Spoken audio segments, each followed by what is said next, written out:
É o grande êxodo dos hermanos. Esta é a Visão Libertária, sua fonte de informações descentralizadas e distribuídas. O que lhe vem à cabeça quando o assunto é sobre tentativas de fuga do comunismo? Provavelmente os exemplos mais comuns são da antiga União Soviética, da Coreia do Norte ou até mesmo das pessoas que improvisam barcos para sair de Cuba. Porém, um exemplo atual e que chama muita atenção é a fuga em massa que está acontecendo nesse exato momento na nossa vizinha, Argentina, ou, como provavelmente ficará conhecida em um futuro próximo, Venezuela do Sul. Desde que a Argentina passou a ser controlada por Néstor Kirchner, sucedido logo após pela sua mulher, Cristina Kirchner, o mergulho no abismo socialista foi profundo.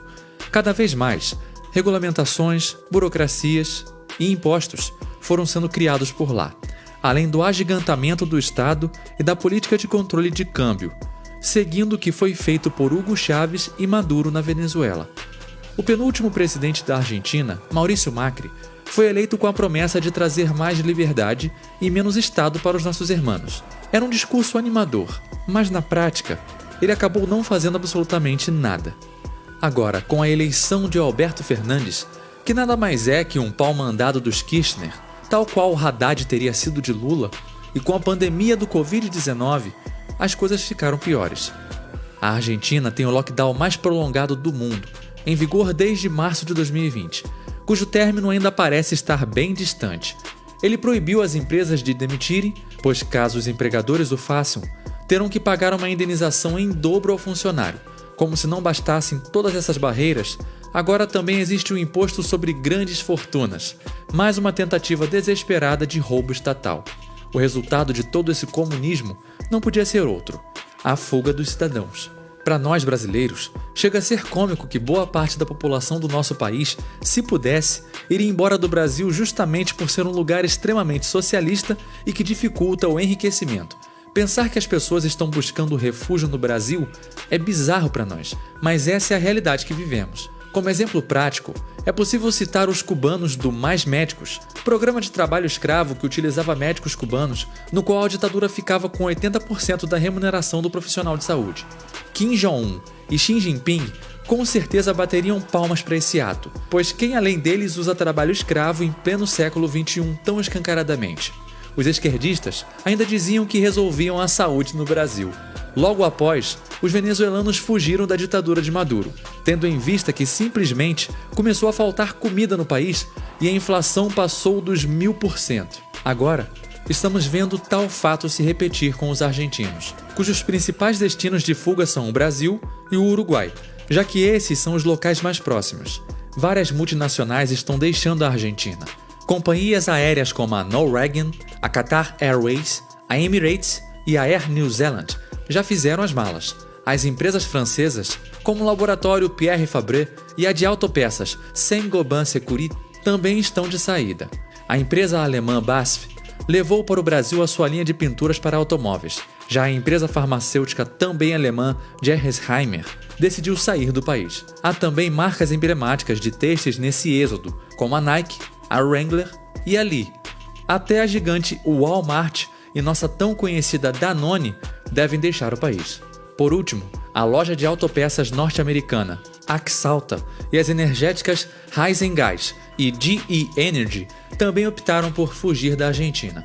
Pois é, adiantou muito criar rabisco positivado dizendo que não podia demitir, não é mesmo? Imagino que em breve farão rabiscos dizendo que todos têm emprego, esperando que isso resolva magicamente todos os problemas. Não são só as grandes multinacionais que estão deixando a Argentina, mas também inúmeras micro e pequenas empresas estão procurando refúgio no Brasil e no Uruguai. Como todos nós sabemos, as micro e pequenas empresas são as grandes responsáveis pela geração de emprego. Para se ter ideia, é estimado que no Brasil, em torno de 72% de todos os postos de trabalho são gerados justamente por elas. Portanto, é assustador pensar quão ainda mais argentinos ficarão desempregados por culpa exclusiva da máfia estatal liderada por Alberto Fernandes. Pior ainda para a máfia é que não adianta tentar criar algo como o Muro de Berlim, cujo único objetivo era exatamente esse: impedir a fuga da Alemanha Oriental comunista para o lado capitalista. Além de não ter recursos para isso, a maior parte da fronteira entre a Argentina e o Uruguai é marítima.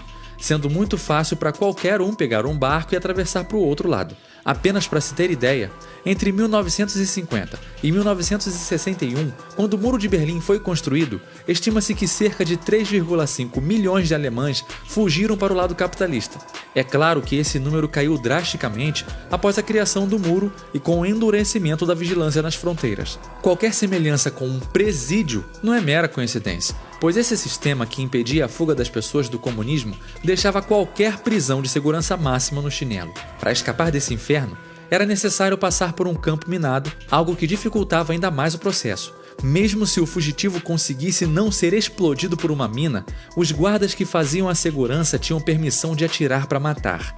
Um caso impressionante ocorreu em 5 de outubro de 1964, quando um grupo de cerca de 57 pessoas conseguiu cavar um túnel para o outro lado e fugir, sendo que este foi apenas um dos casos de fuga coletiva através de túneis. É tão curioso como é comum escutarmos a história de que o patrão que explora os trabalhadores, onde a CLT é tida como a grande responsável por garantir que condições análogas à escravidão não existam. Realmente, o socialismo é tão bom que as pessoas precisam ser fuziladas para impedir que sejam exploradas pelo capitalismo malvadão. O dólar, que sempre serviu como reserva de valor e termômetro com o qual os argentinos avaliam a saúde da economia, está cada vez mais escasso no país. Outra moeda que explodiu foi o Bitcoin, justamente para escapar do controle estatal sobre o dólar e também como forma de proteger o valor da moeda ante a desvalorização do peso. Um dólar vale mais de 150 pesos. As reservas do Banco Central argentino somam 42 bilhões, mas, desse montante, irrisórios 2,5 bilhões estão disponíveis ao mercado, sendo que a venda de dólares é totalmente controlada pelo governo. A Argentina teve a pior queda da economia da sua história no segundo trimestre. O produto interno bruto encolheu 19,1%. A queda argentina é ainda mais profunda porque acontece sobre uma base recessiva.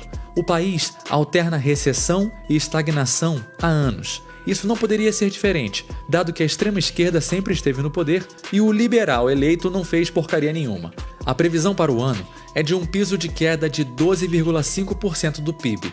A economia per capita será equivalente no final do ano à de 1973, fazendo o país voltar ao mesmo patamar de 47 anos atrás. Como sempre, o socialismo é muito eficiente apenas em causar pobreza generalizada. De fato, em uma pesquisa recente feita pela consultoria de recursos humanos Randstad, 84% dos argentinos entrevistados afirmaram que consideram seriamente deixar o país. Como podemos observar no mundo virtual, a obrigatoriedade de compartilhamento de dados do WhatsApp está criando um êxodo virtual de usuários. Além disso, as medidas contra a liberdade de expressão impostas pelo Twitter também geraram um efeito de migração similar nas redes sociais. Não importa se o socialismo é no mundo real ou virtual, ele sempre irá fazer com que as pessoas fujam dele, pois ele é, antes de tudo, algo não natural. As trocas voluntárias e a liberdade é que são. Por mais que na história humana o Estado exista há bastante tempo, isso não o torna algo natural em nossa espécie,